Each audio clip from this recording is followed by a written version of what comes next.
Deixe-me Viver, de Luiz Sérgio por Irene Pacheco Machado.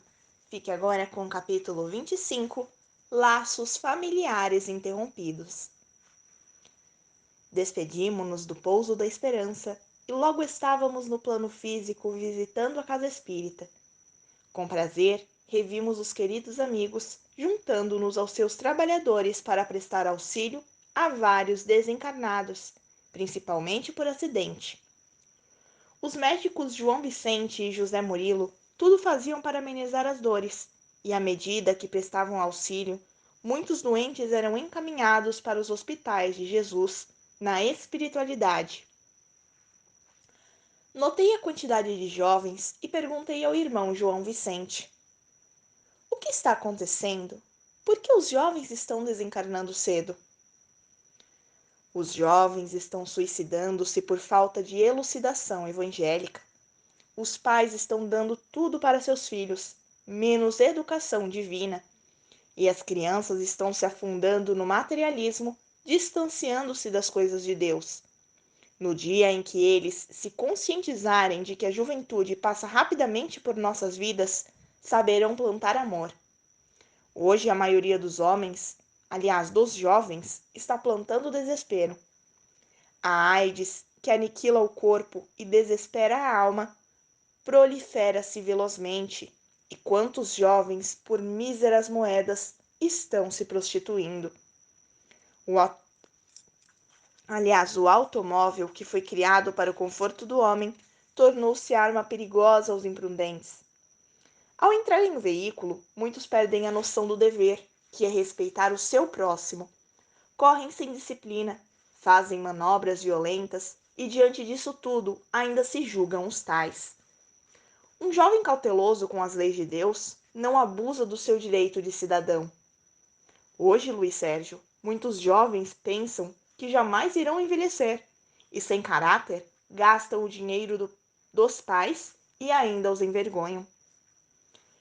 Mas, doutor, já vi muitos jovens espíritas também praticando atos indignos de desrespeito ao próximo. Sinto contestá-lo. Espíritas não. Jovens que conhecem a doutrina, mas ela não está nos seus corações. A doutrina espírita é Cristo em ação. Aquele que se diz espírita muitas vezes a conhece, mas não a pratica. O jovem espírita abraça o sacerdócio da fé, da esperança e da caridade. Ele não fuma, não bebe, não pratica atos obscenos, não violenta o seu próximo, apenas luta para que a sociedade na qual vive seja mais digna. Estamos falando aqui de espírito que está em nova roupagem, porque para nós não existem jovens nem velhos, e sim espíritos que precisam evoluir. Irmão, ali no quarto 6, vimos muitas crianças que desencarnaram com drogas. Todas são consideradas suicidas? Sim, qualquer morte provocada é suicídio. O irmão fala da sala 6, mas quero mostrar-lhe a sala 8, que abriga vários adolescentes de 12 a 16 anos, todos eles desencarnados pela droga, pelo aborto ou por acidente, levados por uma sede imensa de liberdade. As moças, muitas, estão em busca de algo que nós, os espíritos, não sabemos o que seja. Olavo diz que a cruel repressão do passado foi gravada nas suas mentes e hoje elas julgam que foi rompido o tabu e querem aproveitar o máximo possível. Nessas orgias exacerbadas pela droga, encontram a morte prematura, que tanto as faz gritar por socorro. A jovem moderna, sem educação religiosa, está atropelando o destino, forçando os acontecimentos. Está se tornando mulher muito cedo e também chegando cedo aos sofrimentos. Vamos até a sala 8. Fiquei um pouco pensativo. Posso, doutor Zeus? Se o irmão desejar, mostrar-lhe-emos as doenças. Se você, Luiz, assim o quiser, fazemos votos que a aula seja proveitosa. Não pensei duas vezes. Logo estava eu junto ao doutor João Vicente, na sala 8, que vamos chamar de enfermaria, onde várias meninas gritavam sem cessar. Todas elas amarradas às camas, recebiam um banho de luz azul. O ambiente recendia a carne queimada, muito forte. Fitei aquelas faces, algumas lindíssimas, outras deformadas pelo ódio que havia em seus olhos. Nos órgãos sexuais de Eurinda, uma das assistidas, notava-se uma cor escura. Perguntei ao médico o que acontecera com ela. Prostituiu-se muito cedo. Era garota de programa e nesses encontros contraiu uma doença terrível que nem a medicina soube explicar. Irmão, por que elas não exigem que seus parceiros usem preservativos? Muitos homens não os aceitam, daí o aumento da AIDS e de outras doenças sexualmente transmissíveis. Mas isso é um crime, doutor. Luiz, é crime desumano que os sanitaristas ignoram. A prostituição juvenil é terrível e aumenta a cada dia. Olhei uma outra, Suzane, e ela pôs a língua de fora para mim. Joguei-lhe um beijo de carinho. Ela cerrou os olhos e viu uma lágrima molhar seu rosto de menina moça. Perguntei o que fizera. Abortou 10 crianças. 10? Mas ela deve ter uns 16 anos. Mesmo assim, já é portadora de uma ficha repleta de faltas e de violações às leis de Deus. O que as leva a entrar nessa vida? Falta de orientação. Para elas, o dinheiro da prostituição é seu único meio de sobrevivência. Mas muitas entraram na droga por intermédio também do sexo. Os namorados, traficantes e viciados, levaram-nas ao vício e depois à prostituição. Está vendo aquela outra ali? É a Célia. Desencarnou com AIDS. Contraiu a doença através de um colega do seu irmão. Namorou-o e, como quase todos os namoros de hoje, o sexo estava incluído. Não sabia ela que ele era bissexual e, numa das relações, a doença alojou-se no seu organismo. Mas ela parece tão recatada. Sim, é uma boa menina, mas como boa parte da sua geração, praticava o sexo descontroladamente.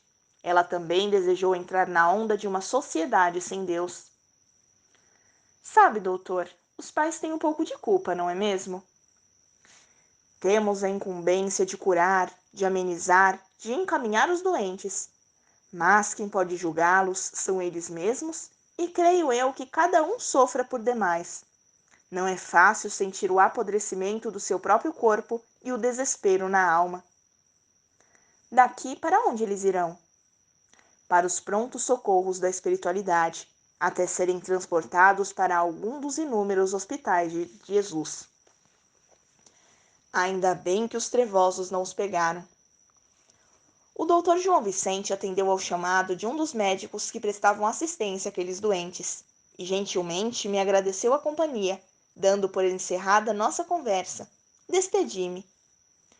Um abraço, amigo, e seja sempre um operário de Jesus em ação. Fitou-me com uma bela expressão de carinho e aduziu.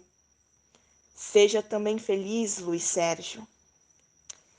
Voltei para junto dos outros, pois teríamos trabalho numa clínica aborteira, onde a especialidade do doutor era assassinar fetos de 4 a 6 meses de vida uterina. Para lá nos dirigimos. A clínica ficava num bairro de classe média alta. O doutor, muito conceituado pelos seus clientes, sentia-se um deus. Tudo muito limpo. Quem a visitasse nem poderia imaginar que o doutor Argemiro praticava tais crimes levado pela ambição, sem o menor constrangimento. Esperavam-nos vários espíritos, médicos, irmãos de Maria, enfim, diversos trabalhadores do Senhor. Uma bela senhora segurou as mãos de Misael, dizendo: Não deixe minha neta fazer o aborto, não deixe. Misael lhe respondeu: Estamos aqui para trabalhar. Ore a Deus para que a sua neta tenha consciência do que vai fazer. Aquela mulher estava transtornada. Era o avô, aliás, da menina que estava reencarnando, e a avó sofria por presenciar o desequilíbrio daquela que tanto amava. Quando a nossa equipe